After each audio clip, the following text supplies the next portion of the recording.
Bonjour à tous, c'est Francisco. Dans cette vidéo pour Uphold, je vais vous expliquer comment vous allez vérifier votre compte et ensuite comment l'utiliser pour ajouter des fonds ou payer vos transactions. Alors, en tout premier lieu, quand vous allez vous connecter, on va vous demander de faire vérifier votre compte. Donc, je ne peux pas vous le montrer ici puisque je l'ai déjà fait, donc on ne peut pas le faire deux fois. Alors, en explication, eh bien, c'est très simple. À un moment donné, on va vous demander de faire une vérification, donc de trois vérifications. C'est envoyer votre passeport, donc vous allez indiquer le numéro de ce passeport ou de la carte d'identité ou de votre permis de conduire. Donc vous suivez simplement les indications qu'on vous demande.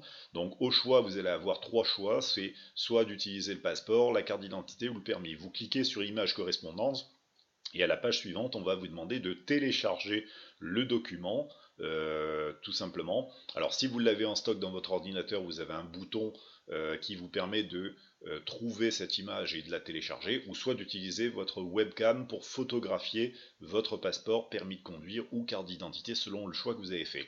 Et ensuite d'indiquer bien sûr, on va vous demander les coordonnées par exemple, le numéro de votre permis ou de votre carte d'identité ou de votre passeport. Voilà, c'est relativement simple, vous faites suite, le document est envoyé et vérifié. Ensuite, vous allez avoir aussi une photo de vous à envoyer. Donc une petite photo de type format permis de conduire, etc.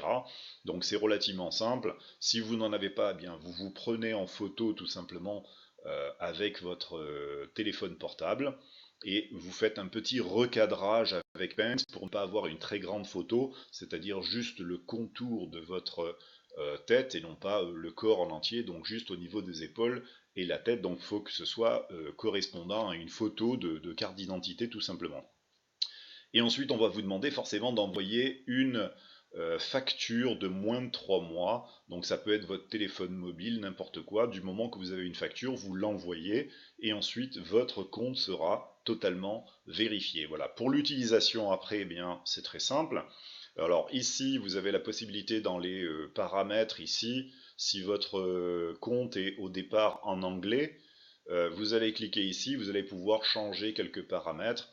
Voilà, donc ici sur les renseignements personnels, si vous souhaitez changer votre pseudo, vous le faites ici. Voilà, si vous cliquez dans les préférences, vous allez pouvoir cocher des préférences par exemple sur la monnaie que vous souhaitez utiliser, ça peut être du dollar, de l'euro, etc. Ici ensuite la sécurité, donc bien ça va concerner votre mot de passe, etc. Si vous souhaitez le changer, voilà, les authentifications à deux facteurs, vous lirez en fait, activer pour la connexion, etc. Voilà, donc tout ceci, on n'a pas vraiment besoin. Donc méthode d'approvisionnement, c'est le même principe.